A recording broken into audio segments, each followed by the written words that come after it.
In today's video, I'm going to teach you how to increase font size in Microsoft Teams. If you find this useful, consider subscribing and liking the video. Start by opening Microsoft Teams. You can use the desktop application or sign in through a web browser. Either option works for adjusting the interface size. Make sure you're signed in and the Teams window is active so your keyboard inputs affect the app directly. Next, locate the Control key on your keyboard. Most keyboards have a Control key on the bottom left and sometimes one on the bottom right. Knowing which Control key you'll use makes the next step quick and comfortable, especially if you prefer using the hand closest to that key. With the Control key ready, press Control and the plus key at the same time to zoom in. On many keyboards, the plus symbol shares a key with the equal sign, so you may need a light tap of the plus key while holding Control. Each time you press Control and plus together, the text and interface will increase slightly.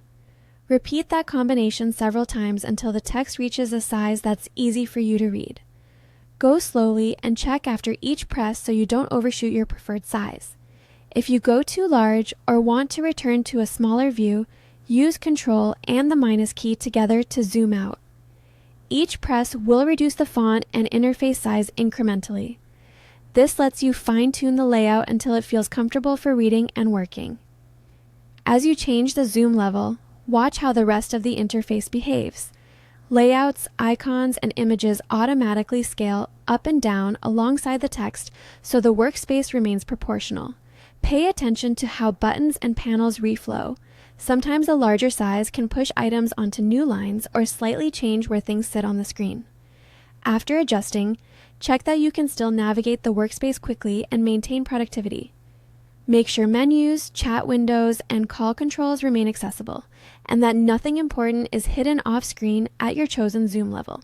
If the zoom changes don't seem to apply correctly, or the app looks inconsistent, close Microsoft Teams and restart it. A restart often forces the new settings to take effect and can resolve any display glitches. That's all there is to it. With a few simple keyboard presses and a quick check of your layout, you can make Microsoft Teams much easier to read and use.